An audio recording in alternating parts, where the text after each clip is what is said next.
It was a rather nice morning. In the sky the sun was up, shining. In the trees the birds were up, singing.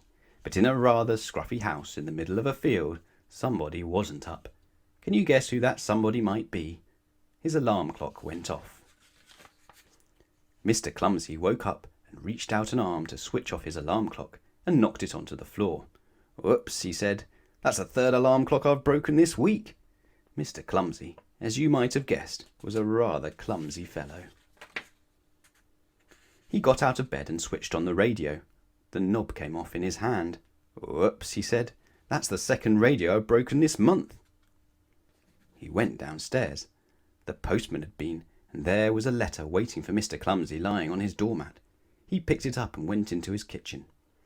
"First things first," he said, and took a slice of bread out of his bread bin and popped it into his toaster. Now, he thought, I wonder who this letter is from. He looked at the letter in his hand, but the letter wasn't in his hand. What was in his hand was a slice of bread. "I don't understand it," he said. "Where's the letter gone?" Can you guess where the letter had gone? That's right. He'd put the letter in the toaster instead of the bread, and there it was, browning nicely. "Whoops," he said, fishing it out. "Ouch," he said, dropping it. "It's hot." Mr. Clumsy bent down to pick the letter up, but in doing so he banged his forehead on his kitchen table, and in doing so he fell forwards and got his head stuck in the bread bin, all of which wasn't surprising, really. As we said, he was a rather clumsy fellow. In fact, he was a very clumsy fellow. Actually, he was the clumsiest person in the world. That very same morning, after he'd managed to get the bread bin off his head, Mr. Clumsy went to town, shopping. First things first, he said, and went into the bank to get some money.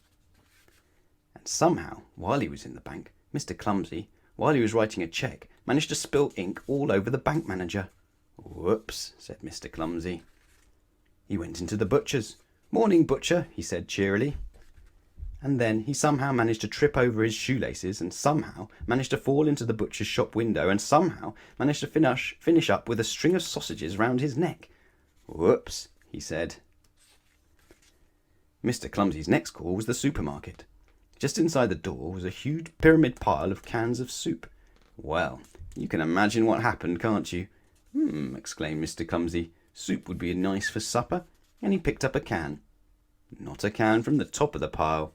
Oh no, not Mr. Clumsy. "Whoops," said Mr. Clumsy, and went on his way, rubbing his head. On his way home he called in at the farm for some eggs, and somehow, while he was crossing the farmyard, he managed to trip up, and somehow, as he was falling, he managed to grab hold of the farmer, and somehow they both managed to finish up in the duck pond. Splash! "Whoops," said Mr. Clumsy. "Please," said the farmer, as they sat together in the duck pond, "in future, can I deliver your eggs to you?" "That's extraordinarily kind of you," replied Mr. Clumsy. "Don't mention it," muttered the farmer. Mr. Clumsy went home. First things first, he said, and went for a bath. But as he was stepping into his bath, his foot somehow managed to slip on the soap, and he somehow managed to turn a somersault, and he somehow managed to land with his head in the linen basket. "Whoops," said a muffled voice. Later, he went downstairs for supper. Soup from the supermarket, sausages from the butcher's, and eggs from the farm. Or rather, soup from the saucepan that had boiled over, sausages from the frying pan that had caught fire, and eggs. Oh dear, very, very, very scrambled eggs. A normal Mr. Clumsy sort of supper. That was nice, he said, leaning back in his chair. Crash! "Whoops," said Mr. Clumsy. "Think I'd better go to bed." And he did.